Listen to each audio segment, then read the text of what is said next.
ဟုတ်ကဲ့ဒီနေ့ကျွန်တော်တို့ဒီကုတ်ဘလော့အကြောင်းစပြီးတော့သွားကြမယ်ပေါ့နော်အရင်ရှေ့တန်းမှာတော့ဗျာကျွန်တော်ဒီအကြောင်းကို၄ချိန်၅ချိန်လောက်ထိတော့ကျွန်တော်သွားလိုက်တယ်ပေါ့နော်အရင်ဒီဒေးသွားထားတယ်ကျွန်တော်ငယ်ကြီးတော့ကျွန်တော်အကြံပေးတယ်အရင်ဒီဟာကိုဒီဒေးမသွားဘဲနဲ့Python ဘက်ကိုပို့ပြီးတော့အချိန်ပေးလိုက်ပေါ့နော်အဲ့တော့ဒီတန်းမှာတော့ကျွန်တော်ဒီဟာကိုတော့နှစ်ချိန်လောက်ကျွန်တော်ရှော့လိုက်ပေါ့နော်ကုတ်ဘလော့အကြောင်းပြီးတော့မှPython အကြောင်းသွားတဲ့ဟာကိုတော့ပို့ပြီးတော့အထက်တိုးလိုက်ပေါ့နော်အဲ့လိုတော့စဉ်းစားထားတယ်ဟုတ်ဒါကျွန်တော်ကြိုပြီးတော့ဟိုပါနော်ပြောပြတာဟုတ်ပြီကုတ်ဘလော့ကကျွန်တော်တို့အခုဟိုအရှိမလဲကျွန်တော်တို့ double click နှိပ်ပြီးတော့ထွက်တယ်ဆိုပြီးတော့ကျွန်တော်တုံးခဲ့တာရှိတယ်ပေါ့ဒါမှမဟုတ်လဲဒီ library ကနေခေါ်ပြီးတုံးရတယ်ဆိုတာရှိတယ်အဲ့တော့ဒါကပို့ပြီးတော့detail documentation နဲ့ကျွန်တော်ပေးထားပြီးတာပေါ့နော်သူ့မှာဆိုရင်ကျွန်တော်တို့ဒီ variable တွေကျင်တော့ချိန်ညာလို့ရတယ်ပေါ့နော်ဒီမှာဒီဆိုရင်ကျွန်တော် variable တစ်ခုပေါ့နော်ပြီးတော့ဒီအနောက်ကဟာတွေကလည်းကျွန်တော်တို့ဒီ equal ဆိုတဲ့ပြောမှဆိုတော့ဒါအာ formula တွေကျွန်တော်ဒီမှာလာပြီးရေးလို့ရတယ်ပေါ့နော်ရေးလို့ရတယ်တော့ variable ရှိမယ်ပြီးတော့ကျွန်တော်တို့ဒီဟာက expression ပေါ့ဒီတစ်ခုလုံးဆိုရင်ကျွန်တော် statement လို့ခေါ်မယ်လို့ output ကဒီလက်ရှိကျွန်တော်တို့ရေးထားတဲ့ line ရဲ့ output ကဒီဘက်ကနေထွက်သွားတယ်နော်ဒီကနေထွက်သွားမယ်နောက်တော့ ABCD ဆိုတာကကျွန်တော် sorry ABC ပဲရှိမှာပေါ့နော် D ကတော့ရှိမှာမဟုတ်ဘူးဒီရှိမှာဘာဖြစ်လို့လဲဆိုတော့ D ကကျွန်တော်တို့ variable အနေနဲ့ကြေညာထားပြီးသားဖြစ်တဲ့အတွက်ဒီ A နဲ့ B နဲ့ C နဲ့တန်ဖိုးရှင်းလိုက်ပြီးသားကဒီထက်ကိုရောက်လာတယ်နော်အဲ့တော့ဒါနောက်တစ်ခုကကျွန်တော်တို့က code block မှာ line တစ်ခုပြီးတိုင်းကျွန်တော်တို့ဒီ semicolon ခံပြီးရတယ်ပေါ့နော်ဒါတစ်ခုရှိမယ်နောက်တော့ name on left and value on right ဆိုတာကျွန်တော်တို့ကြေညာတဲ့ဒီ variable တွေက left မှာရှိပြီးတော့value တွေက right မှာရှိတော့ဒါကတော့ကျွန်တော်တို့သင်္ချာအတွက်နေတဲ့အတူတူပဲလေဒီဘက်မှာကိုလိုချင်တဲ့ variable ကိုချိန်ရတယ်ပြီးတော့ဒီဘက်မှာရှင်းတဲ့ဟာကတန်ဖိုးကဒီထဲကို assign လုပ်ပါတယ်နော်ဒါဒီရေးနည်းကအတူတူပဲရှေ့မှာတော့ကျွန်တော် code block သုံးနေတာတော့ရှိတယ်ဒါကတော့ပို့ပြီးတော့ detail အနေနဲ့ကျွန်တော်ပြထားပေးတယ်နောက်တစ်ခုကကျွန်တော်တို့ဘာဖြစ်လို့ကျွန်တော်တို့ဒီcode block ကိုဟိုအသုံးဝင်တာလဲပေါ့နော်sorry variable ကိုဘာလို့သုံးရလဲvariable ကဒီ variable မရှိဘူးဆိုရင်ဗျာအာဘယ်လိုပြောမလဲပို့ပြီးတော့ဖတ်ရတာခက်တယ်ဗောနော်ဥပမာဒီကိစ္စကိုကျွန်တော်ကြည့်ကြည့်အောင်နော်9000နဲ့ဒီဥစ္စာကိုရေးထားတယ်ဒီတိုင်းရေးထားတယ်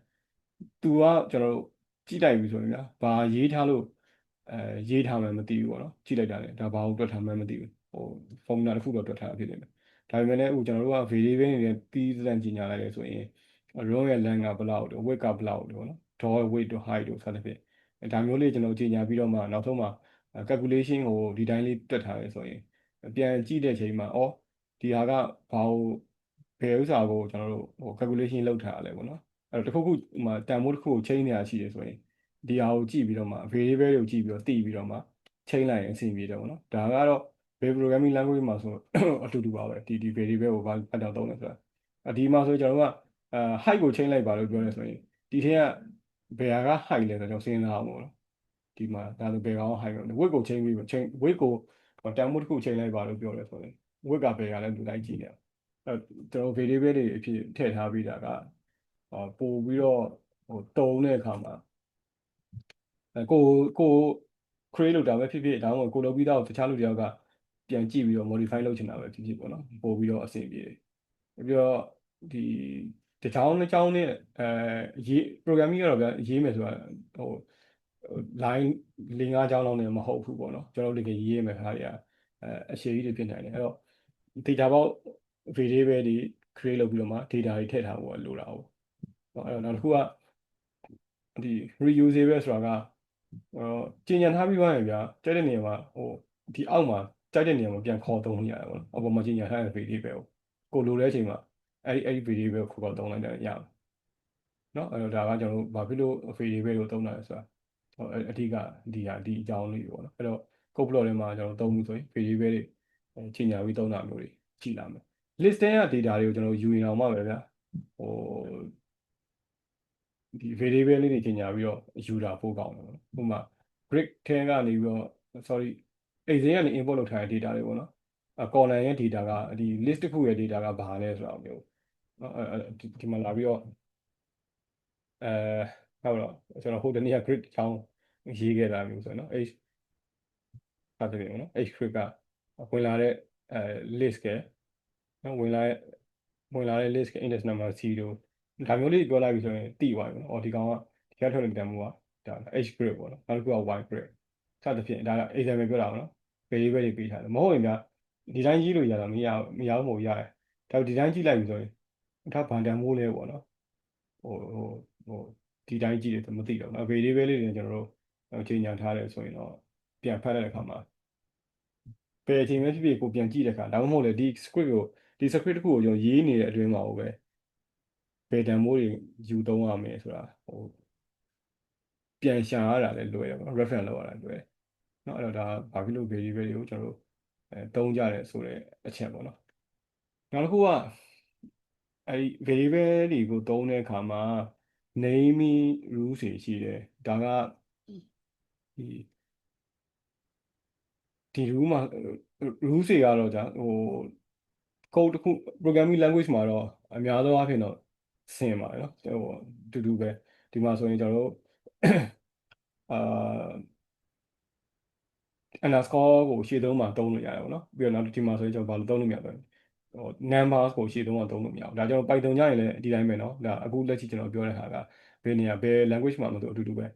ဒီမှာ 2nd floor ပေါ့နော် second floor လို့ရေးရင်တဲ့ဟာမှာဒီတိုင်း2ကိုရှေ့သုံးမှာထားပြီးရေးလို့မရဘူးနော်ဒီလိုမျိုးရေးလို့မရဘူးတကယ်လို့ဒီလိုမျိုးရေးချင်တယ်ဆိုရင်တော့SCCOND နော်အဲ့လိုပဲရေးပေါ့နော်ဒီ 2ND လို့ကျွန်တော်တို့ဒီမှာရေးလို့တော့မရဘူးဒါပေမဲ့ floor underscore 2ND လို့သုံးလို့ရတယ်အဲ့ပြောချင်တာတော့ number စီတာဘယ်တော့မှရှေ့သုံးပါလေမလာရဘူးပေါ့နော်လာရင်သူerror ဖြစ်မှာပေါ့နောက်တစ်ခုက space ထားလို့မရဘူးเนาะ variable တစ်ခုကြီးညာတယ်ကျွန်တော် wall height လို့ကြီးညာခြင်းတဲ့ variable ကို wall space height လို့ပြောလို့မရဘူးသူကအဲ့ဒါဆိုဘာဖြစ်သွားလဲဆိုဒီ space ကြီးကဒီ error ဖြစ်ပြီပေါ့နော်ဒီကောင်ဒီ space ပါလို့မရဘူးနောက်တစ်ခုကကျွန်တော်ဒီမှာတော့ဗျာ wall အသေးနေရေးပြီးတော့ h ကိုအကြီးနေရေးရပေါ့နော်အဲ့တော့ကျွန်တော်တို့ camel case ကို follow လိုက်တာ camel case ကို pascal case ကိုဆိုရှိတယ်ဒီမှာတော့ကျွန်တော် pascal case ကိုတော့ကျွန်တော်ပြောမထားဘူးဘယ်လိုလဲဆိုတော့ work နှစ်ခုဆိုရင်ဗျာခြေသုံးဟာကိုကျွန်တော်တို့အကြီးနေရေးတယ်ပေါ့နော် wall ဆိုပြီး height နော် camel case ကိုကျွန်တော်သုံးကြတာရှိတယ်ဒါ space မပါဘူးပြီးတော့ hyphen သုံးလို့ရတယ်နော်dash ကျွန်တော်တို့ dash ခံလို့မရဘူးဘာ dash ဆိုရင်တော့ဘာလဲဆိုတော့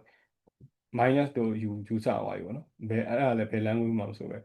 wall minus height လို့ဖြစ်သွားပြီအဲ့တော့ပြောချင်တာ wall ဆိုတဲ့ variable ထဲမှာ height ဆိုတဲ့ variable တန်ဖိုးတစ်ခုကိုဖြုတ်လို့ဖြစ်သွားပြီနော်ဒီတိုင်းနေရေးလို့မရဘူးဒါ code block မှာဒီတိုင်းသုံးလို့မရဘူး code block ဆိုတာထက် programming language တွေအကုန်လုံးမှာတော့အတူတူပဲနော်ဒီဟာဆိုရင်နောက်တစ်ခုက naming တွေပေးရင်ဗျနည်းနည်းလေးအဓိပ္ပာယ်ရှိတာလေးပေးရအကောင်းဆုံးပေါ့နော်ဘာပဲဖြစ်ဖြစ် variable ဆိုပြီးရောဆိုပြီးတော့ A B C တို့ပေးလိုက်ရင်ရောမရလို့ရတယ်ဒါပေမဲ့ဟိုကျွန်တော်တို့ကပြန်ဖတ်တဲ့အခါမှာဘလို့မှနားမလည်နိုင်တော့ဘူးเนาะ ABC ဆိုတဲ့ဟာမျိုးအဲ့တော့ A ဆိုတာ area လို့တော့ပြောချင်တာဒါပေမဲ့ကျွန်တော် A လို့ area ကို area လို့မရေးပဲ A လို့ရေးလိုက်တယ်ဗျအဲ့ဒီမှာပြန်ဖတ်ရင် A ကဘာတန်မို့လဲမသိဘူးဖြစ်ကုန်ပါတော့ဒါခဏလက်ရှိဒီခဏexam ဆန်းတဲ့အချိန်မှာတော့ကြိုက်လို့တော့ပြီးလို့ရတယ်ဒါပေမဲ့ရေရှည်မှာကြတော့ရင်တော့အဲ့တိုင်းဆက်ပြီးထားရင်တော့မကောင်းတော့ဘူးနော်တစ်ချိန်ချိန်မှာ ice script တစ်ခုကိုပြန်ဖွင့်ပြီးတော့လေ့လာတဲ့အခါမှာကျွန်တော်တို့ပေးထားတဲ့ variable name တွေကကိုပြန်ဖတ်လို့တော့မှမသိတော့ဘူးဆိုရင်ဒါအဆင်မပြေဘူးပေါ့နော်ပထမပိုင်းတော့ကျွန်တော်တို့ကခဏလေးစမ်းတာပဲဆိုပြီးတော့ရေးထားတာရှိတယ်မြန်အောင်ဆိုပြီးတော့ပေါ့နော်စကလုံးတွေအများကြီးမရွေးတော့ပဲနဲ့ရေးလိုက်တာရှိတယ်ဒါပေမဲ့တကယ်develop လုပ်တော့မယ်တေချာရေးတော့မယ်ဆိုရင်တော့အဲ့ဒါလေးကိုတော့တေချာလေး naming တေချာပေးတာကောင်းတယ် camel case ဆိုတာကကျွန်တော်ခုနကကျွန်တော်ပြောပါတော့ရှေ့ဆုံးဒီ character ကိုကျွန်တော်အကြီးနဲ့ရေးလိုက်တာနော် wall ဆိုပြီး wall ဆိုရင်အတည်နဲ့ပြ height နော်ဒီကောင် height ကိုအကြီးနဲ့ရေးတယ် door width တို့စသဖြင့်ဒီတိုင်းလေးတွေပေးတယ်ဒါ naming ပေးတဲ့standard ပေါ့နော် space မပါဘူးဒီ dash ကိုတုံးလို့မရဘူးเนาะသူက minus လို့ယူဆပါလိမ့်မယ်ပြီးတော့ number တွေကရှေ့ဆုံးကနေလာလို့မရဘူးเนาะဒါတစ်ခုနောက်တစ်ခုကဒီ logical operator and expression ဆိုတာကျွန်တော်တို့ဒီအပေါင်းနှုတ်အမြောက်အစားပေါ့နော်ဒါလည်းသိပြီးသားအပေါင်းနှုတ်အမြောက် တော့ဒီကောင်ကအစားပေါ့နော်ဒီ division လုပ်တဲ့ဟာဒီကောင်ကဒီ reminder အကျွင်းုံရှာတာပေါ့နော် A percent B ဆိုရင်သူကဟိုအကျွင်းုံရှာတာပေါ့နော်10ကိုကျွန်တော်တို့ကဒီ3နဲ့စားလိုက်ရင်အကျွင်းဘယ်လောက်ရရဆိုတဲ့ပုံစံကိုပြောချင်တယ်နော်နောက်တစ်ခုဒီကောင်က minus ပေါ့နော် minus 3တာပြီးတော့ greater than equal less than equal နော် equal ကကျွန်တော်တို့ဒီ comparison လုပ်တာequal ဆိုရင်တော့ကျွန်တော်တို့က variable ကြော်ညာပြီးတော့တန်ဖိုးတစ်ခုကို assign လုပ်တာ equal ဆိုရင်ဒီနှစ်ခုကိုညီလားလို့စစ်တာပေါ့နော် A နဲ့ B နဲ့ဒီမှာဆိုရင်ညီလားလို့စစ်တာပေါ့ A နဲ့ B နဲ့ညီတယ်ဆိုရင်သူကဘာပြန်လဲဆိုရင်သူကဟို return က volume ကိုပြန်တယ် true false ကိုပြန်တယ်ပေါ့နော် A equal B လို့ true false စသဖြင့်ဒါကိုပြန်တယ်ဒါက not equal A နဲ့ B နဲ့ကမညီဘူးလားပေါ့နော်မညီဘူးဆိုရင် true ညီနေ false ပေါ့နော်တော့မညီဘူးလားလို့မိတာပေါ့ဒီက A equal B ဆိုညီလားညီ true မညီ false ဒါကြတော့ပြောင်းပြန်ဖြစ်သွား not ခံလိုက်တာ A နဲ့ B နဲ့မညီဘူးလားမညီဘူးဆိုရင်တော့ true ဖြစ်တယ်နော်ညီနေ false ဖြစ်တယ်ဒီနှစ်ခုကပြောင်းပြန်နော်ဒါကကျွန်တော် and တင်ကြတာ and ကကြတော့ဘာလဲဆိုတော့ A နဲ့ B နဲ့ကနှစ်ခုလုံးမှန်ရမယ်ပေါ့နော်နှစ်ခုလုံးမှန်နေရပြောကြ A ကလည်း true ဖြစ်ရမယ် B ကလည်း true ဖြစ်အဲ့နှစ်ခုလုံးမှန်မှာကျွန်တော်တို့ true ဖြစ်တာဒါက and ဒီလို logic တွေကလည်းဘယ် language မှာအတူတူပဲเนาะပြော Python ကိုသွားတဲ့ခါကျရင်လည်းဒီဥစ္စာတွေ့လိမ့်မယ်เนาะအတူတူပဲနောက်တစ်ခါ or သင်္ကေတဒီကောင်เนาะ or A or B ပြောချင်တာ A နဲ့ B နဲ့မှာတစ်ခုက true ဖြစ်တယ်ဆိုရင်ကျွန်တော်တို့true A ကလည်း true ဒါမှမဟုတ်ရင် B က false ဆိုတော့ကျွန်တော် true ဖြစ်ပြီပေါ့နော်ကျွန်တော်နှစ်ခုလုံးဒီမှာဆိုရင်နှစ်ခုလုံးမှန်မှာကျွန်တော်အလုပ်လုပ်တာ true ဖြစ်တာဒီနှစ်ခုထဲမှာကျွန်တော်တစ်ခု true ဖြစ်တာ ਨੇ logic မှာဆိုတော့ logic gate တွေမှာဆိုတော့0 1ဆိုတော့1ပဲဖြစ်တာ1 0ဆိုတော့1ပဲပေါ့ဒီနှစ်ခုမှာ1 1ဆိုမှ1ဖြစ်တာအဲ့တော့ဒါတစ်ခုမှန်တာ ਨੇ ကျွန်တော်true ပေါ့နော်ဒီကလို့ကျွန်တော်နှစ်ခုလုံးက true ဖြစ်နေတယ်ဆိုတော့ true ပဲအဲ့ဒါနှစ်ခုလုံး false ဖြစ်မှာပဲ false ဖြစ်တယ်နော်ဒါတွေကကျွန်တော် logical operator တွေပြီးတော့ဒီကောင် exclamation mark လေးက not ကိုပြောချင်တာနော်ညင်းလိုက်တဲ့ပုံစံပေါ့နော် not equal ပေါ့နော်စသဖြင့်လို့ပြောကြတယ်ဒါကကျွန်တော် logical expression နဲ့သက်ဆိုင်တာဒါဘယ်မှာရေးလို့ရတယ်ဆိုရင် code block ထဲမှာကျွန်တော်ရေးလို့ရတယ်နော်ဒီ logical expression တွေကတော့ဘယ် language မှာလို့အတူတူပဲရ Python ကျွန်တော်သွားတဲ့ခါကျရင်လည်းဒီတိုင်းဒီဟာတွေပါလာအောင်ပါဒါကကျွန်တော် logical operator တွေအကြောင်းကိုပြောပြပေးထားတယ်เนาะဒါက ending and ပေါ့နော်ဒီကောင်က or အဲ့တော့ဒီဟာတွေနဲ့ဟိုပတ်သက်ပြီးတော့เนาะကျွန်တော်ဒီမှာစမ်းလုပ်ကြည့်အောင်ဒီ dynamo ထဲမှာတခါလဲเนาะဒီဟာလေးတွေလုပ်ကြည့်အောင်အဲ့တော့ code block မှာ an b လို့ရေးလိုက်ဝင်လာတဲ့ဟာကboolean ဝင်ပေးရမှာပေါ့နော်အဲ့ကျွန်တော် boolean ကိုခေါ်လိုက်เนาะဒီကောင်ကအခု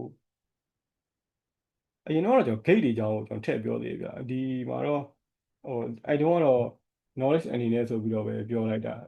တကယ်လဲတိတ်တော့ကျွန်တော်တော့မသုံးပြဘူးပေါ့နော်အရင်တော့ကျွန်တော်အကုန်လုံး knowledge အနေနဲ့ဖြစ်အောင်ဒီထဲမှာ gate တွေရှိသေးတယ်နော်ဒီထဲမှာ gate တွေရှိတယ်အာ import ထဲမှာလားဟိုမှာ logic gate တွေရှိတယ်ဟိုဒါဒီကောင် mathematics နော် and or တို့ h or တို့ဒီကောင် mathematics နဲ့ဆိုင်နေတာပေါ့ logic ကဒီကောင်ပဲဗျ and or h or အဲ့ဒီဟာတွေကျွန်တော်တို့ကဒီကောင် not ပေါ့နော်အဲ့ဒီကောင်တွေကျွန်တော်တို့သုံးလို့ရတယ်ပေါ့ဒါကျွန်တော်တို့ gate တွေကို creation လုပ်ချင်တယ်ဆိုရင်အဲ့ဒီဟာတွေတော့လုပ်လို့ရတယ်ဒါပေမဲ့အဲ့ဒီကောင်တော့ကျွန်တော်အရင်တန်းတွေကတော့ပြောပြဘူးလေအခုတော့ဒီ code block မှာပဲဒီတိုင်းဒီဥစ္စာလေးတွေပဲပြောလိုက်တော့ဒါဆိုနှစ်ခုလုံးက false ဆိုရင်သူကဘာထွက်လာလဲ false ဖြစ်တယ်ပေါ့ဒါ true ဆိုရင် false ပဲနော်အကောင် true ဖြစ်သွားမှာ true ဖြစ်မှာသူက and ဆိုတာ and သင်္ကေတပါဗျand ရဲ့ဒီ expression ကနှစ်ခုလုံး true ဖြစ်မှာသူ true ပြတစ်ခု တစ်ခု false ဖြစ်တာနဲ့သူ output က false ပဲနော်ဒါက and ကိုသုံးတာနောက်တစ်ခုက all နော် okay အဲ့ဒီဟာတွေကဘယ်မှာသုံးလဲဆိုရင်ဒီ if တွေ conditional statement အနေနဲ့တွဲပြီးသုံးတဲ့အခါမှာပေါ့နော် if ဒီဟာဖြစ်လာဒါမှမဟုတ်ရင်ဒီဟာဖြစ်လာဆိုတဲ့ဟာမျိုးနော်သုံးနေရှိတယ်နော်အခုဒီမှာဆိုရင်ကျွန်တော်တို့ဒီကောင် false ဒီကောင် true ဒါပေမဲ့ဘာဖြစ်လဲ output က true ထွက်တယ်ဒီမှာဆိုရင်နှစ်ခုလုံးကို false ပေးထားတယ် false ဖြစ်သွားတယ်နှစ်ခုလုံးကို true ဆိုတော့ true ဒီကတစ်ခုတစ်ခုက true ဖြစ်တာနဲ့ဒီကောင် true ဖြစ်တယ်ဒါကတစ်ခုနောက်တစ်ခုကဒီသုံးခုလုံးကျွန်တော်sorry on နဲ့ and နဲ့ကိုပေါင်းပြီးတော့စစ်ထားတာမျိုးဖြစ်နေတယ်ပေါ့နော်ဟုတ် A and P or C ဒါဆိုရင်ဒီမှာတစ်ခုဝင်မယ်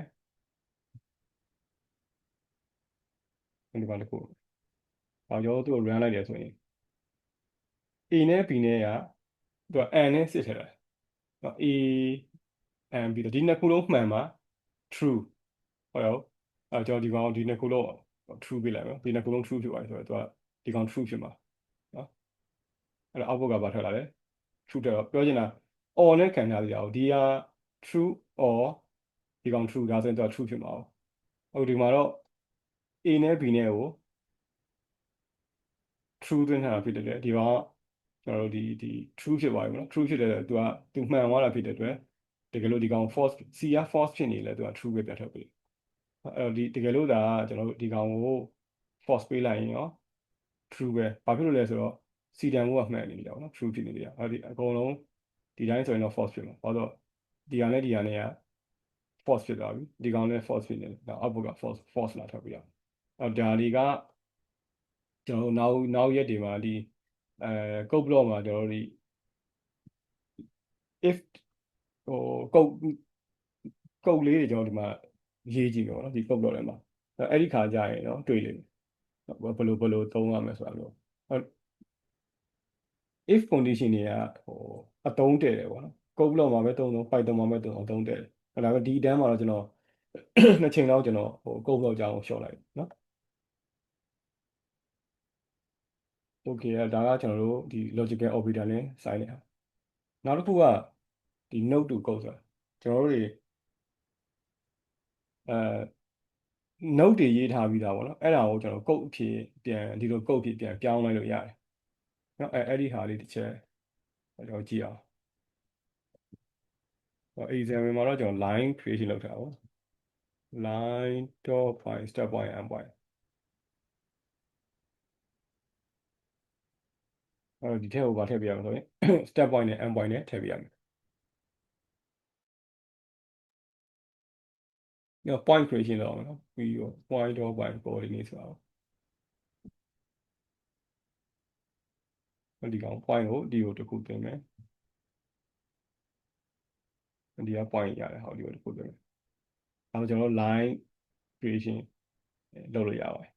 နော်ပြီးရင်တော့ကျွန်တော်ခင်ဗျားတို့မေးတယ်ရှိတယ်0 dot dot 10 dot dot 5ဒါဆိုကျွန်တော်တို့ကဒီမှာ list တစ်ခုထွက်သွားပြီပေါ့နော်အဲ့ဒါကို h ထဲကိုထည့်ပေးထားလိုက်မယ်နောက်တစ်ခုကဒီဟာကိုလည်းကျွန်တော်တို့ h ဒီကောင်တစ်စက် run လိုက်ရင်ကျွန်တော်တို့ရဲ့ point တွေကဒီမှာရလိုက်ဒီတိုင်းရလိုက်အဲ့ဒါကျွန်တော် leasing မှာတင်တော့ရတယ်ပြောပြတော့ရတယ်ဒီကောင်ပါလာပြီပေါ့နော်အဲ့ဒီဟာတွေအကုန်လုံးကိုကျွန်တော်တို့ဒီ crossing တိုင်းဆက်လိုက်ခြင်းတယ်အဲ့ဆိုဘာလုပ်ရမလဲဒီကောင် leasing မှာ crop နဲ့ချိန်ရနော်ဒါတော့အခုဒီတိုင်းဖြစ်လာပြီပေါ့နော်အကုန်လုံးဒါဒီအကြောင်းတော့သိမယ်နော်ဘယ်လိုဖြစ်လို့ဒီလိုထွက်လာလဲသိမယ်နော်သိတယ်ဟုတ်ဒီကောင်ထွက်လာတဲ့ကိစ္စဒီဟာရပြီဆိုရင်ကျွန်တော်တို့အခုဒီဟာတစ်ခုလုံးကိုဗျာဟိုအကုန်လုံး selection ပေးလိုက်နော် selection right click node to code ဆိုတာရှိတယ်သူ့ကိုနှိပ်လိုက်ရင် ခုနနှုတ်တွေကတော့ပျောက်သွားပြီဘာဖြစ်လဲကုတ်တွေဖြစ်သွားတယ်ကျွန်တော် run လိုက်တယ်ဒီတိုင်းထွက်လာပြီဒီကုတ်က auto generate လုပ်သွားပြီတာပေါ့နော်ဒီမှာဆိုရင် autodesk.find. coordinate ဆိုပြီးတော့ဒီဟာလေးရှိရပေါ့နော်အဲ့ဒါခုနကတော့ကျွန်တော်တို့ဘာကိုခေါ်ခဲ့ရလဲဆိုတော့ point.by coordinate ကိုသုံးခဲ့တာပေါ့နော်အဲ့ဒီကောင် note to code ဖြစ်ပြောင်းလိုက်တော့ဒီ line ပြောတာဒီ line တိုင်းလည်းရေးလို့ရတယ်အဲ့တော့ကျွန်တော်တို့တွေက code block ထဲမှာ point တွေကိုရေးကျင်တယ်ဆိုရင်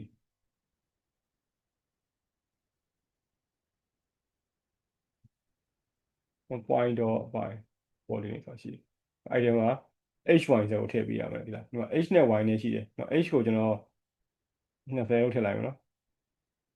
y ရလဲy ကိုလည်း20လို့ထည့်လိုက်ဒီကZ ပါလေဗျာ1နဲ့2နဲ့ရှိတယ်တွေ့လားဒါလေးပေါ်နေမြင်ရတော့မသိဘူးအဲ့ဒီကောင်ကိုကျွန်တော်တို့ကရွှေ့လို့ရတယ်ဒါဆိုရင် HY ဆိုတဲ့3ခုလုံးဒါဆို1 2ပဲ HY တဲ့3အဲ့ဒီမှာဆိုကျွန်တော်တို့က Z တန်ဖိုးက0ပဲထားမယ်ဆို0ပဲထားလိုက်ပါတော့ဒါဆိုခွင့်ပိတ်လိုက်သူ run လိုက်တယ်ဆိုရင်ဒီကောင်ရဲ့ point အဲ့ဒီမှာထည့်လိုက်ဒီ note ဒီလိုမျိုး note တွေကိုခေါ်သုံးလို့လည်းရတယ်ဒါမှမဟုတ်လည်းကျွန်တော်တို့တွေဒီ code block ထဲမှာဒီလို design ဒါက design script လို့ပြောတော့ဒီလို code တွေရေးလို့ရပြီနော် code block အဲ့တော့အများကြီးတုံးတယ်လို့ပြောတယ်လားအဲ့တော့လွယ်လွယ်ကူကူဒီမှာ input တွေပေးတာ number တွေပေးတာstring တွေရေးတာvolume တွေပေးတာအပြင်ကိုနော် formula တွေသုံးတာအပြင်ကိုဒီလို code တွေလည်းကျွန်တော်ရေးလို့ရတယ်နော်ဒါလေးတစ်ချက်လောက်စမ်းကြည့်ပါမယ်တခုကအခု note ကနေကျွန်တော် code ကိုပြောင်းမှုရပြီနော်အဲ့တော့ code ကနေ note ကိုပြန်ပြောင်းလို့မရဘူးနော်အဲ့ဒါတော့သတိထားနော်ဒါအခုကျွန်တော်ဘယ်လိုပြန်ပြောင်းမလဲ undo ပဲပြန်ခေါ်တော့မှာနော်တကယ်လို့ပြောင်းပြီးတော့ save ပြီးသွားပြီဆိုရင်တော့ကျွန်တော်တို့ဒီဟာကိုပြန်ခေါ်လို့မရတော့ဘူးနော်ကျွန်တော်တို့ဘာလုပ်ရမလဲအကုန်လုံး selection ပြီး right click note to code လို့ပြောင်းလိုက်ရဆိုရင်ဒီဟာတွေမဟုတ်ဘူးပေါ့နော်ကြံတဲ့ဟာတွေလည်းအကုန်လုံးnote to code ပြောင်းလို့ရတယ်အဲ့တော့ကျွန်တော်တို့တွေကတချို့ note တွေအများများနေတဲ့အပိုင်းရှိမှာပေါ့နော်အဲ့ဒါဆိုရင်တော့code အဖြစ်ပြန်ပြောင်းပြီးတော့ရေးလိုက်ထုတ်လိုက်တာလို့ပေါ့နော်ဒါမျိုးလည်းသုံးလို့ရတယ်ဒါပေမဲ့အကုန်လုံးတော့မဟုတ်ဘူးတချို့ note တွေကပြောင်းလို့မရဘူးဆိုရင်သူခြံထားခဲ့ပြီးတော့ဗောနော်example အနေနဲ့ကျွန်တော်တို့ဒီမှာဆိုရင် category ဆိုတဲ့ဟာကိုခေါ်ကြည့်အောင်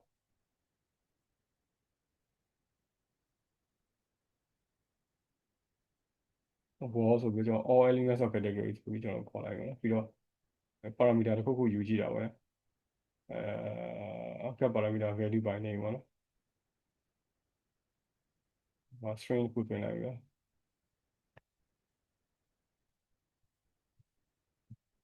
big constraint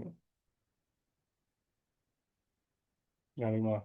big constraint level ထွက်လာပြီပေါ့နော်โอเคဒါရေးပြီးသားကိုကျွန်တော်အခုအကုန်လုံးကိုခုနကလည်းပြန်ပြောင်းကြည့်အောင်အကုန်လုံး selection ပေး right click note to code ဒီနှစ်ခုကြံခဲ့ရနော်ဒီဟာပဲပြောင်းသွားရနော် get parameter value by name ကိုပြောင်းသွားဒီနှစ်ခုကြံခဲ့ပြီးတယ်အကုန်လုံးတော့ကျွန်တော်ခုနပြောမယ်နော်ပြောင်းလို့ရတယ်ဆိုတာပြောင်း note to code ဖြစ်ပြောင်းလို့မရတဲ့ဟာတွေကသူကြံခဲ့ပြီးတယ်ပြောင်းလို့ရတဲ့ note တွေတော့သူcode ဖြစ်ပြောင်းသွားပြီဒါတော့ကျွန်တော် string ကိုရေးတဲ့ပုံစံဒီတိုင်းပေါ့နော်ပြီးရင်ဒီကောင်က get parameter value ပိုင်းနေရဒီတိုင်းအဲ့တော့ဒီမှာဘာဝင်ရမလဲဆိုတော့parameter name နဲ့sorry T2 က element ပေါ့နော် element နဲ့ T1 ကဒီကောင် parameter name သူ့ရဲ့ဒီ variable တွေတော့သူ automatic assign declare လုပ်သွားတာ note to code ကောင်းလိုက်ဒါလေးတစ်ချက်လောက်ကျွန်တော်စမ်းကြည့်ပါကိုရေးချင်တဲ့ဟာလေးတစ်ချက်လောက်ရေးကြည့်ပေါ့နော်ပြီးတော့မှကျွန်တော် note to code ဖြစ်change ကြည့်လိုက်တော့ပြောင်းလို့ရလားမရလားဆိုတာဒါကိုသတိတော်ထားမယ်နော်ကျွန်တော်တို့ပြောင်းပြီးသွားရင်ပြန်ပြီးတော့ change လို့မရတော့ဘူးနော်ကိုအရန်ရှုပ်ထွေးအကုန်လုံးscript ကို creation လုပ်ပြီးသွားမှအကုန်လုံး selection ပေးပြီး note to code ပြောင်းလိုက်လို့ရတယ်ဒါပေမဲ့ပြန်ပြောင်းလို့တော့မရတော့နော်သတိထားမယ်တစ်ချက်လောက်စမ်းကြည့်ပြပါနော်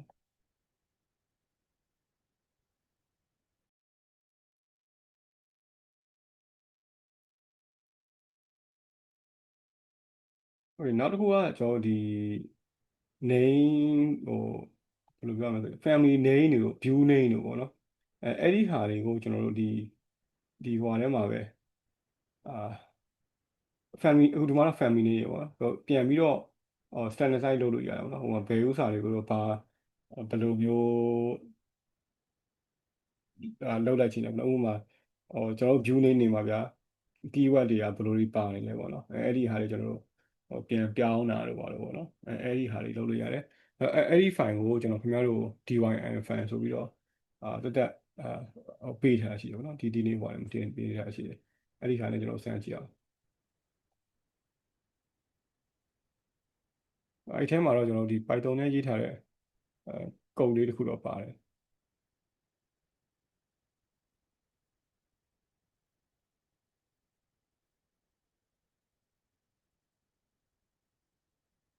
အခုဒီမှာဆိုရင် family name တွေကိုကျွန်တော်တို့ပြန်ပြီးတော့name ပြောင်းကြည့်မယ်နော်ဒီမှာ family ထဲမှာရှိတယ်ဒီ name တွေနော်အဲ့ဒီဟာတွေပြောင်းကြည့်အောင်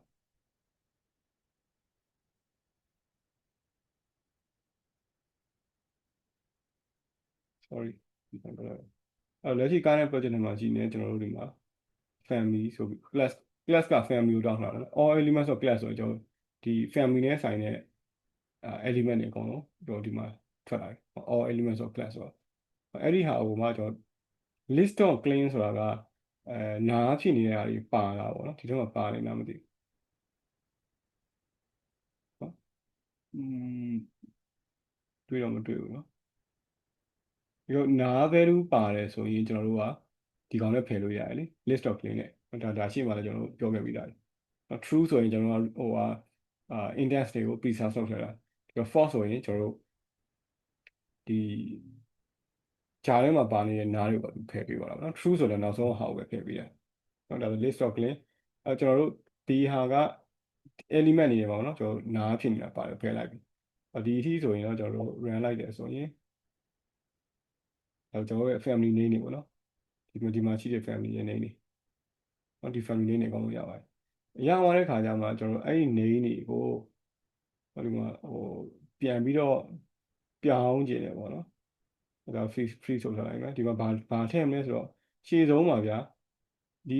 fusion underscore ဆိုပြီးဒီတိုင်းထည့်ကျင်တယ်ဒီ family name တွေရှိမှာကိုကကို company နာမည်တစ်ခုခုထည့်ကျင်တာလို့ပါလို့ရှိနေပေါ့နော်အဲ့တော့ family name တွေအကုန်လုံးပြန်ပြီးတော့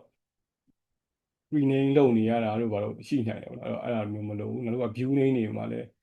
ကိုကဘယ်လိုပြန်စစ်ကျင်လဲပေါ့နော်အဲ့ဒါကျွန်တော်တို့အခုဒီမှာ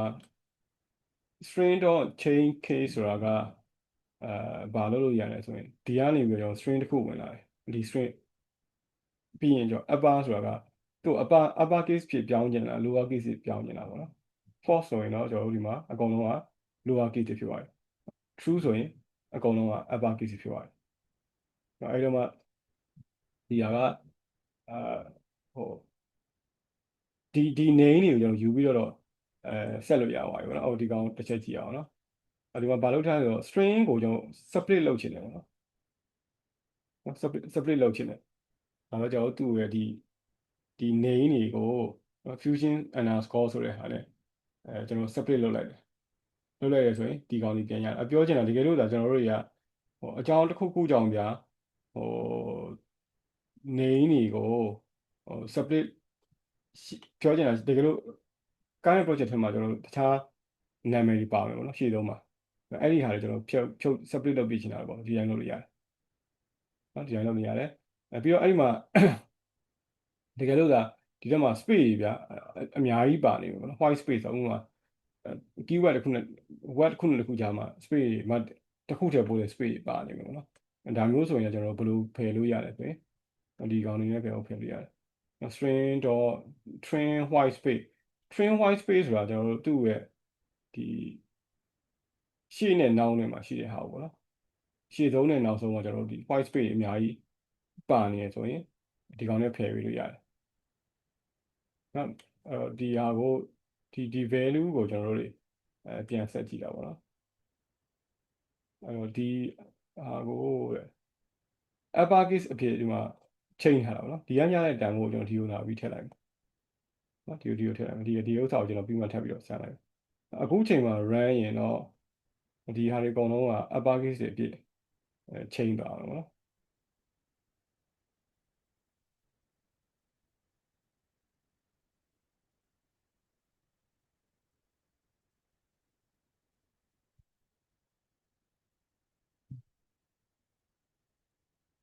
ခဏလေးနော်နည်းနည်းအကုန်လုံးချိန်နေတာဆိုတော့ကြာကြီးဖြစ်နေ8%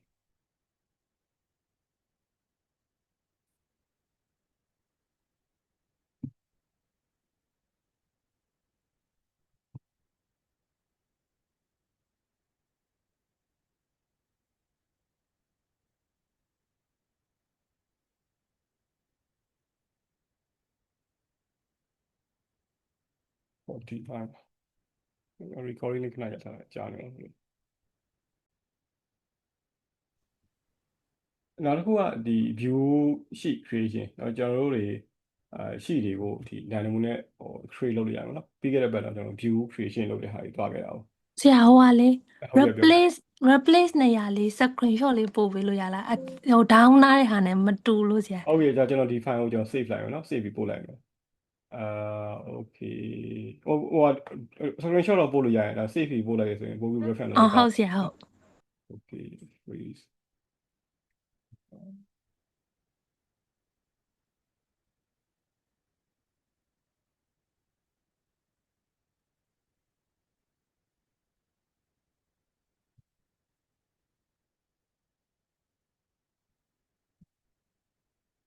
โอเคဒီမှာနောက်တစ်ခုထပ်ပြောလာမလားဟိုကခုနပြောတာရှိလို့2 title ဆိုတာရှိတယ်2 title 2 title ဆိုတာသူကကျွန်တော်တို့တွေstring တွေကိုက title case အဖြစ်ပြန်ပြောင်းလို့ရမှာပေါ့နော်အခုဒီကောင်ဆိုရင်ကျွန်တော်တို့ကဟိုကျွန်တော် set လုပ်တဲ့ဟာကိုပိတ်ထားမှရမှာနော်မဟုတ်ရင်တော့ပြီး set နေတယ်ဒါ replace လုပ်တာပေါ့နော် replace လုပ်တဲ့ဟာရှိမယ်replace လုပ်တဲ့ဟာရဲ့နောက်မှာမှ2 title ဆိုတာလာမှာမဟုတ်ဘူးเนาะအဲ့ဒီတော့ဘယ်လိုပြောရမလဲမသိဘူးဒါကတက်တက်ပေါ့နော်ဒီဘယ် string ကိုမဆိုပြောချင်တာပေါ့နော်ဘယ် string ကိုမဆိုကျွန်တော်တို့ title case ပြီးပြောင်းလို့ရတယ်ဒီကောင်ကိုသုံးလိုက်မယ်နော်ဒါက family ကနေပြီးတော့တခါတည်းဖတ်ထားပြီးသား family name တွေပေါ့ဒီကိုရောက်လာတယ်သူ့ကို run လိုက်တယ်ဆိုရင်သူ့ title ကိုပြောင်းတာဒါပေမဲ့ဒီမှာအကုန်လုံးကဟို capital letter တွေနဲ့ပဲရှိနေတယ်အကြီးဆုံးတွေပဲရှိနေတယ်ချိန်မတော့ဘူးပေါ့နော်အဲ့သူ့ကိုဒီ upper case ဖြစ်နေတဲ့ဟာကို lower case အဖြစ်change နေတယ် sorry title case ဖြစ် change နေအောင် title case ဖြစ် change ရင်ကျွန်တော်တို့အရင်ဆုံးဘာလုပ်ရမလဲဆိုတော့ string တွေကိုကျွန်တော်တို့ကဒီ case ကိုပေါ့နော်သူ့ကို lower case အဖြစ်အရင်ဆုံးကျွန်တော်တို့ကchange မှရမယ်ပေါ့နော်အဲ့ဒါမှပဲကျွန်တော်တို့သူ့ကိုတွားပြီးတော့ဟို string.change case ဆိုတာရှိတယ်။နော်ဒီဟာကိုယူပြီးတော့ကျွန်တော်သူ့ကိုဒီမှာရလာတဲ့ string တွေကိုဒီကိုထည့်လိုက်မယ်။သူ upper ကို change နေတယ်ဆိုရင်ဒီမှာ upper case ပေါ့နော်။ lower ကို change နေတယ်ဆိုရင်သူ့ကို false ပေးလိုက်။ဒါဆိုအကုန်လုံးက lower case အဖြစ် change သွားပြီ။အဲ့ဒီနောက်ဆုံး lower case အဖြစ် change ပြီးသားဟိုမှာ string.to title ကိုထည့်လိုက်ရင်ဒါဆိုဒီလိုဖြစ်သွားပြီ။ title case ဖြစ်သွားပြီ။ R ကအကြီး M ကအကြီးဖြစ်သွားပြီ။ C ကအကြီး M ကအကြီးအဲ့တော့ဘာလုပ်ရလဲဆိုရင်တော့2 title ကိုချိန်မယ်ဆိုရင်ကျွန်တော်တို့တွေအမြဲတမ်း string ကို lower case အဖြစ်ပြောင်းရတယ်ဒါမှတ်ထားပါနော်2 title case ကိုပြောင်းလို့ဆိုရင် lower case အဖြစ်ပြောင်းရတယ်ပြီးတော့မှဒီထဲကိုထည့်တယ်ပေါ့နော်ဒါဆိုတော့ကျွန်တော်တို့က title case ကိုရမယ်ပြီးတော့မှဒီကရလာတဲ့ data ကိုကျွန်တော်တို့ view ကိုပဲ set တာပဲဖြစ်ဖြစ် family တွေ set တာပဲဖြစ်ဖြစ်လုပ်လို့ရပါတယ်နော်ဒါလေးပါထည့်ပေးလိုက်ဟု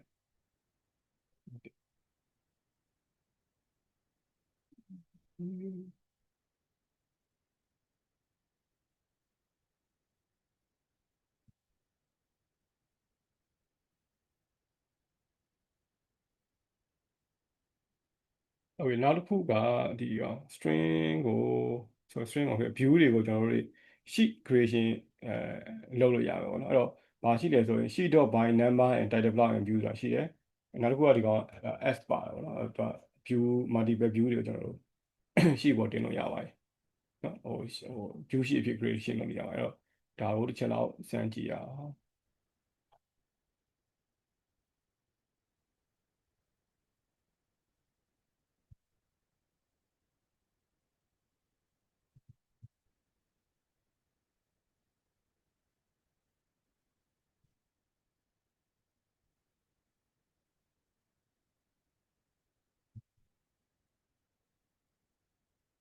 ကျွန်တော်ကဟိုဟာတွေကအများကြီးဖြစ်နေတော့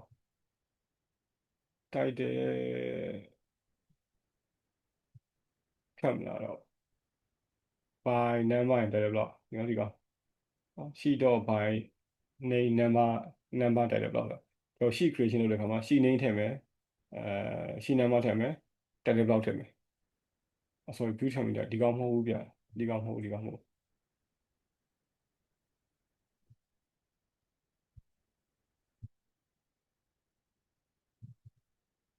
by name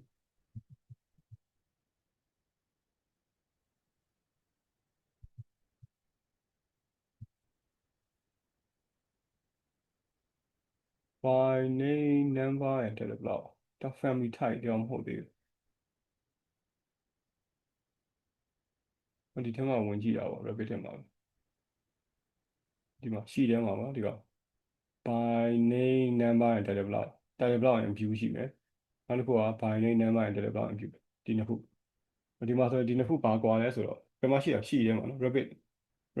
view ရဲ့ကိုသွား rabbit ထဲကိုသွားနော်ပြီးတော့ view ထဲမှာအဲ့ထဲမှာရှိတယ်အဲ့ဒီထဲမှာကျွန်တော်ဒီနှစ်ခုပေါ့နော်ဒီကောင်က S မပါဘူးဒီကောင်က S ပါတယ်ဒါက multiple view တွေကိုကျွန်တော်တို့ရှိထဲကိုထည့်လို့ရတယ်ဒီကောင်က S မပါဘူးအရင်ဆုံးကျွန်တော်တို့ရှိ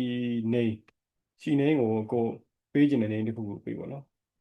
ပြီးရှိ name ကိုဘာကိုပေးခြင်းဒီမှာတော့ကျွန်တော်တို့တခါလဲ view ကိုတခါလဲခေါ်တင်ကြည့်လိုက်မယ်အဲ့တော့ဒီမှာကြိုက်တဲ့ view တစ်ခုကိုခေါ်တင်လိုက်လို့ရတယ်နော်ဒီမှာကျွန်တော် HVAC tab plan ဆိုတာဒီဥစ္စာကိုခေါ်တင်လိုက်နော်ဒီ view ကိုအဲ့ဒါ run လိုက်တယ်ဆိုရင် view တစ်ခုရပြီပေါ့နော်ဒီ view ရှိ name ကိုတော့ကျွန်တော်ဘယ်လိုပေးမလဲဆိုရင်ဒါလည်းဒီကနေပဲရှာမှရမှာ element.name ဆိုရင်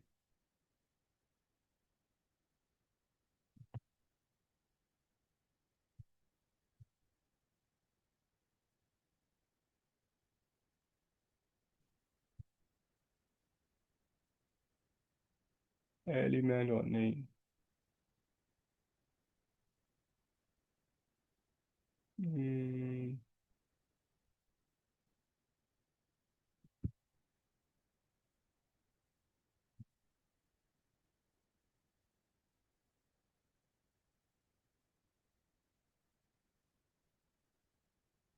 အဲ့တော့ element နဲ့ပဲ rabbit ထဲကိုပဲသွားပါတော့ဒီကနေပဲရှာပြီးလိုက်တော့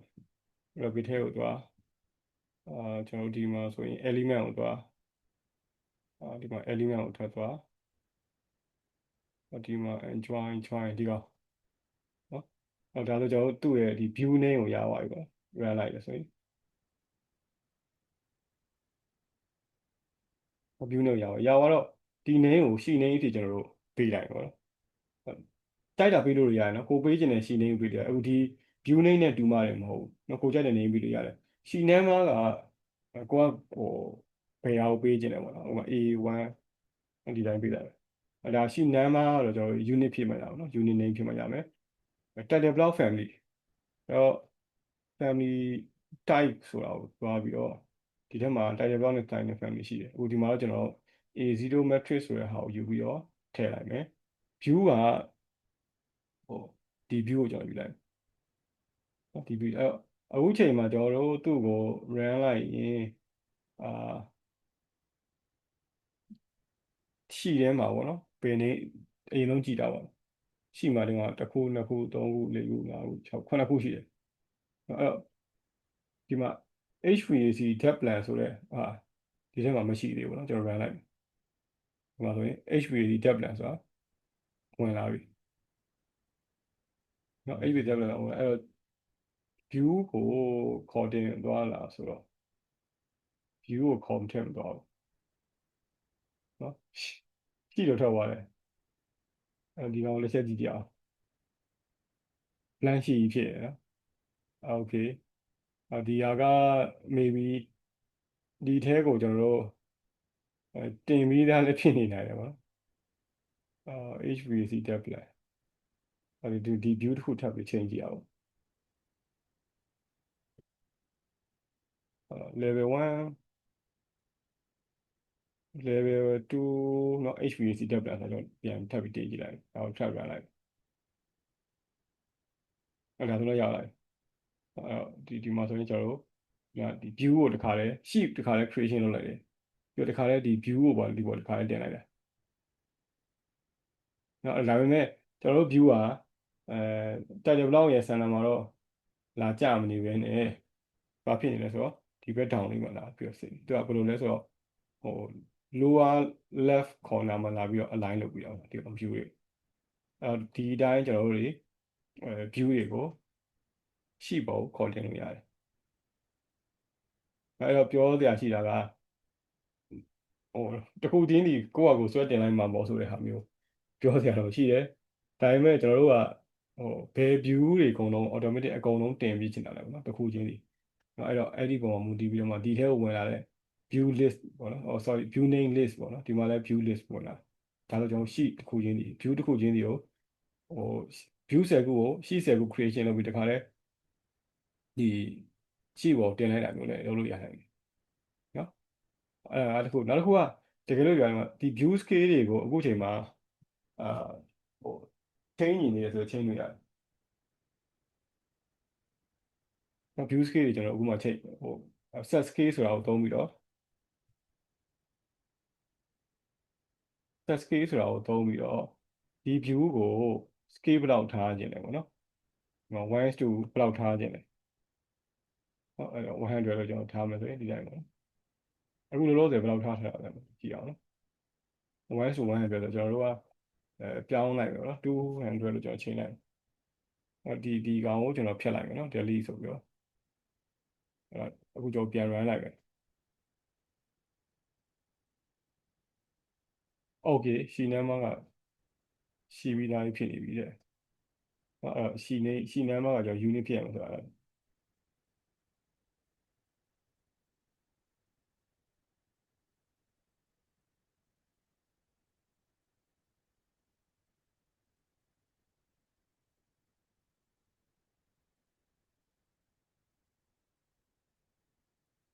နော်လိုဖြစ်လို့1ဆိုဒီကောင်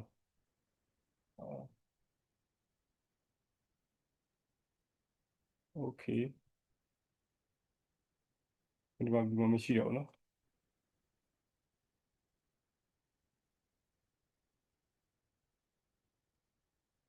โอเคဒီကောင်အခုကျွန်တော်တို့ create လုပ်ရနော် create လုပ်လိုက်တော့1နီလာပြနေတယ်sheet of by data block operation free view value cannot be null ဘယ် value မှ null ထည့်မထားပါဘူးဒီမှာရှိပြီးသားဒီကောင်ကိုပြန်ပြီးတော့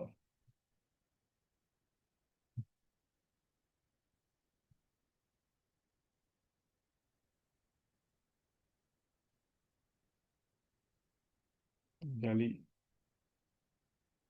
refresh လုပ်ကြည့်တော့ refresh လုပ်ရအဆင်ပြေတယ်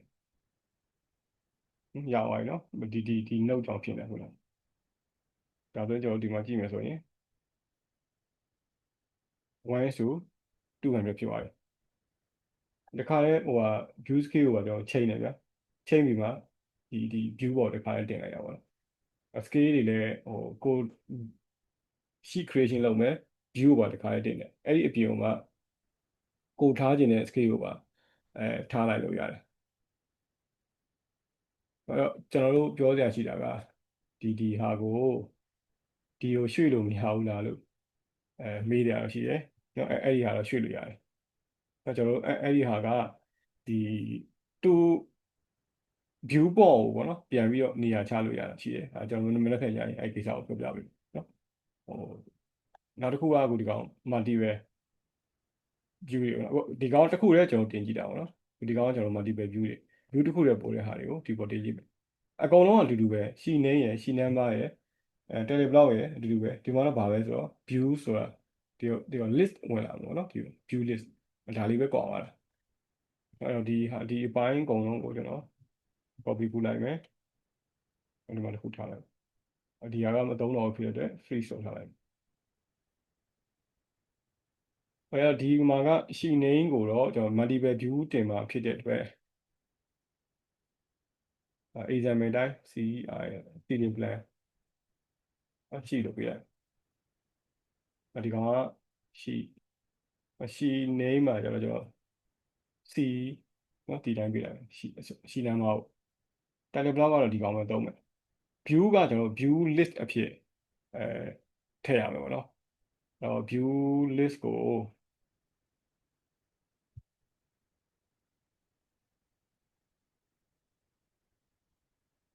list create လုပ်လိုက်ပေါ့နော်အခုကceiling 1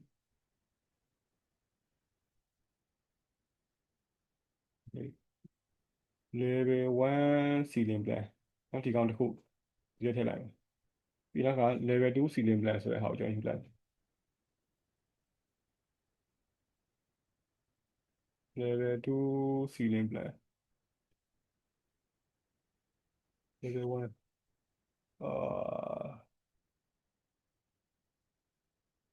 1level 2 ceiling plan ဒီနှစ်ခုယူလိုက်မယ်ဒါက level 3တင်ခြင်းနဲ့တင်လို့ရတယ်နော် multiple view တင်နေရတယ်အဲ့ဒါကိုအခုကျွန်တော်ဒီတဲကိုတန်းပြီးတော့ဒီအောင်ထည့်လိုက်ပါနော် sorry ဒီထည့်ရမယ်အခုချိန်မှာ run ရင်တော့error ဖြစ်နိုင်တယ် error ဖြစ်နိုင်တာတမင်အဲ့ error ကိုကြည့်ရအောင်လို့ကျွန်တော် run ကြည့်လိုက်မယ်နော်ဒီအကုန်လုံးဒီမှာview list ထည့်ပြီးတော့ကျွန်တော်ဟုတ်ပြီနော်ဟုတ်ပြီရလာပြီအဲ့ကျွန်တော်ဒီကောင်ပြကြတာဒါပါလဲဆိုတော့ကျွန်တော်တို့ကဗျာ view က title block ထဲကြီးပြီးတော့အပြင်ဘက်ကိုရောက်နေတဲ့အခါမျိုးမှာD1 တက်လာပြီပေါ့နော်အဲ့တော့ကျွန်တော်တို့သူ creation လုပ်ထားတဲ့ဟာကိုတွားကြည့်ရအောင်တဲ့ ceiling plan ဆွဲကောင်ဒီမှာတစ်ခုပဲကျွန်တော်တင်သွားတယ်တစ်ခုပဲတင်သွားတယ်ဘာလို့ဆိုတော့ဒီ1 to 100တင်လာဖြစ်တယ် view နှစ်ခုတင်မယ်ဆိုတော့တစ်ခုကအပြင်ရောက်နေပြီနော်အဲ့ဒါကြောင့်မို့ဒီကောင်ဒီ error တက်လာတာအဲ့တော့ကျွန်တော်တို့ဒီဟာကိုဘယ်လိုလုပ်လို့ရမလဲဆိုရင် scale ချိန်ရတာပေါ့နော် set scale ဆိုတော့သုံးပြီးတော့ဒီ view တွေအကုန်လုံးကိုဒီကထွက်လာတဲ့ view တွေကို scale ကို1 to 200လို့ချိန်လိုက်မယ်ချိန်လိုက်ပြီးတော့ပြောင်းပြီးသား view တွေကိုဒီထဲပြန်ထည့်လိုက်မယ်ဒါပေမဲ့အခုကျွန်တော် error မရှိတော့ဘူးเนาะဒါလည်း create လုပ်ပါကြည့်အောင် view နှစ်ခုဝင်လာတယ် level 1နဲ့ level 2အဲ့တော့ဘယ်လိုစီစဉ်သွားလဲဆိုရင်တော့ဒီတိုင်းချက်နေရချပါလားတကယ်လို့ကျွန်တော်တို့ကဟိုကဒီနားလေးတွေမှာလိုချင်ပါလေဟဲ့ဆိုရင်တော့ပြောင်းလို့ရတယ်เนาะဒီအတွက် point တွေပေါ့ view point တွေကျွန်တော်တို့ဟိုကပေးပြီးတော့မှ view point တွေကိုဒီမှာလာပြီးချိန်လို့ရတယ်เนาะဒီဟာလေးကျွန်တော်မလက်ခံပြရပေးမယ်အဲ့တော့ multiple view တွေတင်လို့ရတယ်တစ်ခုတည်းပို့ပြီးတော့ဒါပေမဲ့ဘာလုပ်အောင်လဲဆိုရင်တော့scale ကိုတော့ value ဆိုင်ရမယ်เนาะကျွန်တော် scale ကဘယ်လောက်သုံးမလဲဆိုတော့ရမလားဗာမေးတာရှိတယ်ဒီကိစ္စကိုနောက်တစ်ခုကဒီblank sheet တွေလုပ်ချင်တာပေါ့နော် view တွေမတင်မနဲ့တော့sheet ကိုဘာမှမလုပ်ထားပဲ new sheet ဆိုပြီးတောင်းပြီးတော့ဒီလိုမျိုးပေါ့နော် new sheet တောင်းတာအဲ့ဒါမျိုးကို10ခု15ခုအခု100လောက်ထိပြင်ကိုယ့်အကိုဒီတိုင်း create လုပ်တိုက်ချင်တယ်အဲ့လိုလုပ်ချင်နေဆိုရင်တော့ဘာသုံးရမလဲဆိုအရင်ဆုံး view မှာကျွန်တော်တို့တွေဒီ drafting view တစ်ခုကို create လုပ်ထားမယ် level 1 sorry မှာ drafting view 1လို့ပေးလိုက်မယ်ဒီတော့မှာ drafting view တစ်ခုကြည့်ပါရောနော်အဲ့လိုအခြေအနေရောက်ခါမှကျွန်တော်တို့ဘာလုပ်ရမလဲဆိုရင်ဒီထဲကိုခေါ်ထည့်တဲ့ဟာပေါ့နော်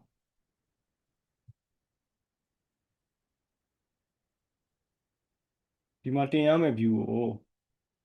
drafting view ခုနကတော့တင်လိုက်ပါ drafting view 1ကိုတင်လိုက်name ကိုတော့ကိုကြိုက်တဲ့ name ပေးလို့ရတယ်ပေါ့နော် maybe အဲ့ name ကအိမ်စင်းကနေမှတစ်စင် import လုပ်လာတဲ့ name တွေလည်းဖြစ်နိုင်တယ်နော်ဆက်ပြီး plan sheet creation ဆိုပြီးတော့ဒီထဲထည့်လိုက်မယ်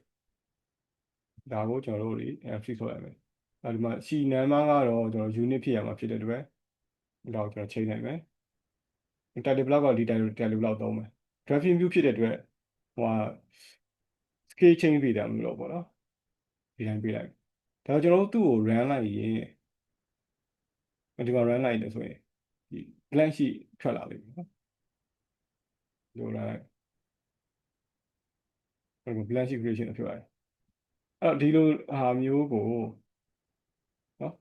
Excel ကနေမှတစ်ဆင့် import လုပ်ပြီးတော့ create လုပ်လို့ရမယ်အဲ့ဒီဟာကကျွန်တော်တို့ဟိုတစ်ပတ်တော့ဗျာကျွန်တော်တို့ level creation လုပ်တဲ့ဟာကိုစမ်းပြီးတော့အဲလုပ်ကြည့်ကြတယ်ပေါ့နော်အဲ့ဒီမှာခင်ဗျားတို့ကိုကျွန်တော်ဟိုရှီတစ်ခုအပေါ်ရှိနေတာရှိတယ်ဒီကောင်ရှီ1ဆိုတာဒီ data တွေကို import လုပ် Excel နဲ့နော် import လုပ်ပြီးတော့ဒါတွေကအာ view name တွေဒါ sorry ရှီ name တွေဒါတွေကရှီ name မှာ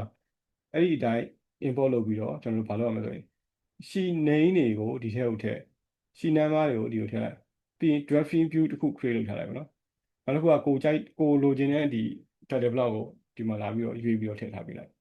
run လိုက်တာနဲ့ကျွန်တော်တို့ဘာဖြစ်ရမလဲဆိုရင်ဒီထဲမှာခုန Excel မှာထည့်ထားတဲ့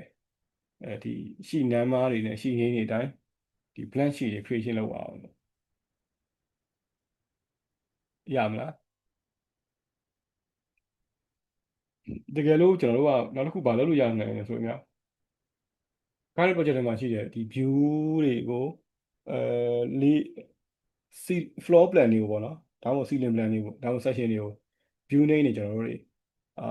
Excel ကို export လုပ်ပြီးတော့မှအဲ့ဒီ name တွေအတိုင်းဟိုဘာပြဥပမာဘယ် view နှစ်ခုသုံးခုကိုတော့ရှိတစ်ခုတည်းကိုတင်ကျင်တယ်ပေါ့နော်အဲ့ဒါမျိုးတွေကျွန်တော်Excel မှာစီတင်ပြီးမှ import လုပ်ပြီးတော့တခါလဲ sheet creation လုပ်ခိုင်းတာမျိုးလဲလုပ်လို့ရနိုင်တယ်ဒီနေ့ကကျွန်တော်အဓိကတော့ဒီ sheet creation လုပ်တဲ့ကိစ္စနဲ့ဟိုကနေ naming တွေကိုကျွန်တော်တို့ကိုယ့်ကိုပြန်ပြီးတော့ standardize လုပ်လို့ရတယ်ဆိုတော့ပြောချင်တာပေါ့နော်ဒီတော့ပြီးတော့တစ်ခုက code block ရဲ့မှာဟို script တွေကျွန်တော် design script တွေရေးလို့ရမယ်เนาะပြီးနောက်က note to code ဆိုတာရှိတယ်เนาะဒီ note တွေအကုန်လုံး selection ပေးပြီးတော့ note to code ပြောင်းလဲဆိုရင်ကျွန်တော်ဒီ note တွေက code အဖြစ်ပြောင်းသွားလိမ့်မယ်ဒါပေမဲ့ code ကနေ note ကိုပြန်ပြောင်းလို့တော့မရဘူးเนาะဒါကကျွန်တော်ဒီဟာလေးကဟိုလိုပြောမလဲအသုံးဝင်တယ်ပေါ့နော်အရင်အကြီးမဟုတ်ပဲအသုံးဝင်တယ်ပေါ့ဒီရှိနေတွေကိုဘယ်လိုပြန်ပြီးတော့ modify လုပ်ချင်တယ်เนาะstring တွေကို replace လုပ်လို့ရမယ်ပြီးရင်ဒီသူ့ရဲ့ case တွေချိန်လို့ရမယ်เนาะupper case တို့ lower case နောက်မှ title case တွေချိန်လို့ရမယ်ဒီဟာကတော့ကျွန်တော် view sheet creation လုပ်တဲ့ကောင်เนาะmultiple view တွေကိုsheet ပေါ်ခေါ်တင်လို့ရမယ်ဒါမှမဟုတ် view တစ်ခုကြည့်တင်လို့ရမယ်ဒါမှမဟုတ်လည်းကျွန်တော် blank sheet အဖြစ် creation လုပ်လို့ရမယ်โอเคဒီနေ့သွားခဲ့တဲ့ဟာကိုပါမေးခြင်းနေလဲ